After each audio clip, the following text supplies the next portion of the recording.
یہ نام 7 بار پڑھ لو، گھر میں دولت کا ڈھیر لگ جائے گا، پورا محلہ معاوضہ دے کر حیران رہ جائے گا۔ محترم ناظرین، وضو کے بعد آسمان کی طرف انگلی اٹھا کر اللہ پاک کا یہ نام مبارک بس 7 دفعہ پڑھ لیں، اتنا رزق آئے گا کہ 7 نسلوں تک بھی رزق ختم نہیں ہوگا۔ ناظرین، ہماری نظر میں وضو صرف منہ ہاتھ دھونا ہے، لیکن آپ لوگ شاید وضو کے فائدے نہیں جانتے ہوں گے۔ صرف ایک بار کرنے کا فائدہ کیا ہو سکتا ہے، کتنی بڑی فضیلت ہے، آج میں آپ لوگوں کے سامنے بیان کروں گا، پھر آپ خود کہو گے کہ ہمیں ہر وقت وضو میں رہنا چاہیے۔ ناظرین، وضو کرنے کے بعد ایک ایسا وظیفہ بھی بتائیں گے، اگر وہ وظیفہ آپ کر لیں، یعنی جو شخص وضو کے بعد وہ وظیفہ کرے گا، اس کی پوری زندگی بدل جائے گی۔ محترم ناظرین، وضو کرنے کے بعد صرف ایک بار یہ وظیفہ کرنا ہے، جو مانگو گے انشاءاللہ اللہ تعالیٰ سے مل جائے گا۔ حضرت ابو ہریرہ رضی اللہ تعالی عنہ سے مروی ہے کہ حضور نبی اکرم صلی اللہ علیہ وآلہ وسلم نے فرمایا، جب کوئی مومن وضو کرتا ہے تو جس وقت چہرہ دھوتا ہے تو جیسے ہی چہرے سے پانی گرتا ہے یا پانی کا آخری قطرہ گرتا ہے تو اس کے وہ گناہ جٹ جاتے ہیں جو اس نے اپنی آنکھوں سے کیے تھے۔ جب وہ ہاتھ دھوتا ہے تو جیسے ہی ہاتھ سے پانی کے قطرے گرتے ہیں یا پانی کا آخری قطرہ گرتا ہے تو اس کے وہ گناہ جٹ جاتے ہیں جو اس نے ہاتھوں سے کیے تھے۔ اور جب وہ اپنے پاؤں کو دھوتا ہے تو جیسے ہی اس کے پاؤں سے پانی گرتا ہے یا پانی کا آخری قطرہ گرتا ہے تو اس کے وہ تمام گناہ جٹ جاتے ہیں جو اس نے اپنے پاؤں سے کیے تھے، یہاں تک کہ وہ گناہوں سے پاک ہو جاتا ہے۔ حضرت ابو ہریرہ رضی اللہ تعالی عنہ سے مروی ہے کہ حضور نبی اکرم صلی اللہ علیہ وآلہ وسلم نے فرمایا، قیامت کے دن تم اس حال میں اٹھو گے کہ تمہارا چہرہ اور ہاتھ پاؤں وضو کرنے کی وجہ سے سفید اور چمک رہے ہوں گے، لہذا جو شخص تم میں سے طاقت رکھتا ہو وہ اپنے ہاتھوں، پاؤں، چہرے کی سفیدی اور چمک کو زیادہ کرے۔ حضور پاک صلی اللہ علیہ وآلہ وسلم نے حضرت سیدنا انس رضی اللہ تعالی عنہ سے فرمایا، باوضو رہنے کی عادت ڈالو، کیونکہ ملک الموت جس بندے کی قبض کرتے ہیں اس کے لیے شہادت لکھی جاتی ہے، لیکن افسوس کا مقام ہے کہ آج کے مسلمانوں کو پاک رہنا بھی مناسب نہیں ہو پا رہا، تو پھر وضو کیا کریں گے؟ اور وضو ہی نہیں کریں گے تو نماز کیا پڑھیں گے؟ کبھی سوچا ہے کہ اگر ناپاکی کی حالت میں موت آ گئی، اس حالت میں انتقال ہو گیا تو اللہ تعالیٰ کو کیا منہ دکھائیں گے؟ موت کا کچھ پتا ہے؟ کسی کو نہیں پتا، اللہ تعالیٰ کے علاوہ کوئی نہیں جانتا۔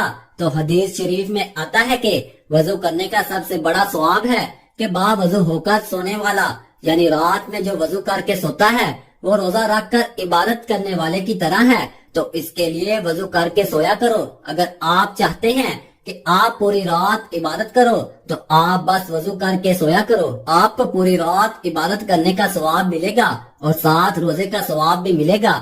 نبی صلی اللہ علیہ وآلہ وسلم نے فرمایا کہ نماز جنت کی کنجی ہے اور نماز کی کنجی طہارت ہے، اور حضور اقدس صلی اللہ علیہ وآلہ وسلم ارشاد فرماتے ہیں کہ قیامت کے دن میری امت اس حالت میں بلائی جائے گی کہ منہ، ہاتھ اور پیر وضو کی وجہ سے چمکتے ہوں گے۔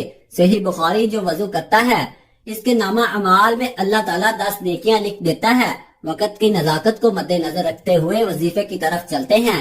وضو کرنے کے بعد اگر کوئی شخص یہ وظیفہ کرے گا تو انشاءاللہ اس کی تقدیر بدل جائے گی۔ تو سب سے پہلے آپ کو وضو کرنا ہے، اس کے بعد چلتے پھرتے آپ لوگ اس وظیفہ کو کر سکتے ہیں، یا آپ رات کے وقت سونے سے پہلے وضو کر کے اپنے بستر پر جاتے ہیں تو بیٹھ کر تب بھی آپ اس عمل کو کر سکتے ہیں۔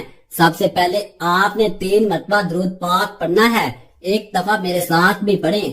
اللهم صل على محمد وعلى آل محمد كما صليت على إبراهيم وعلى آل إبراهيم إنك حميد مجيد اللهم بارك على محمد وعلى آل محمد كما باركت على إبراهيم وعلى آل إبراهيم إنك حميد مجيد۔ درود پاک پڑھنے کے بعد یا حی یا قیوم کو بس 7 بار پڑھنا ہے۔ حضرت امام غزالی رحمت اللہ علیہ فرماتے ہیں، جو کسی بھی جمعہ کے دن 1000 بار یا حی یا قیوم پڑھتا ہے اور جو وضو کے بعد اس کو پڑھتا ہے اسے روزی غیب سے پہنچتی ہے۔ آپ کسی بھی وقت یہ وظیفہ کر سکتے ہیں، تو ہر وضو کے بعد پڑھنے کا معمول بنا لیجئے۔ انشاءاللہ اس عمل کی برکت سے آپ کو کبھی رزق کی تنگی کا سامنا نہیں کرنا پڑے گا۔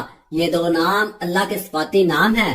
یا حیو کا معنی ہے جو ہمیشہ زندہ رہے، اب ہمیشہ کوئی بھی نہیں رہتا دنیا میں سوائے اللہ کے، ہمیشہ کے لیے اگر نہ ہوتا تو حضور صلی اللہ علیہ وآلہ وسلم رہتے۔ تو یہ صفت صرف اللہ کی ہے، اور یا قیوم اس کا مینار قائم رہنے والا، اور یا قیوم اس کا معنی قائم رہنے والا، وہی قائم رہے گا جو ہمیشہ زندہ ہے، یعنی ہمیشہ اللہ ہی رہیں گے، اور ہمیشہ اللہ کا نظام، اللہ کا قانون، اللہ کی قدرت، اللہ کی طاقت ہمیشہ قائم اور دائم رہے گی۔ اس سے زیادہ آپ کو کچھ نہیں کرنا۔ وضو کرنے کے بعد آپ لوگ اس عمل کو ضرور کریں، اور اس کے بعد اللہ تعالیٰ سے دعا مانگیں۔ انشاءاللہ اللہ تعالیٰ جو بھی شخص وضو کرنے کے بعد اس وظیفے کو کرنے کے بعد دعا مانگے گا، یقیناً اس کی دعا رد نہیں کی جائے گی۔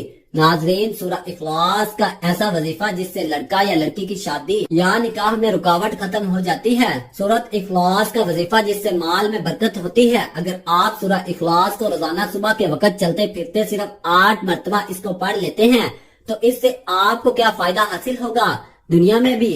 حضرت انس رضی اللہ تعالی عنہ سے روایت ہے کہ آپ صلی اللہ علیہ وسلم نے فرمایا کہ تو سونے سے پہلے اگر سورۃ فاتحہ اور سورہ اخلاص پڑھ لے تو موت کے سوا ہر چیز سے محفوظ ہو جاتا ہے۔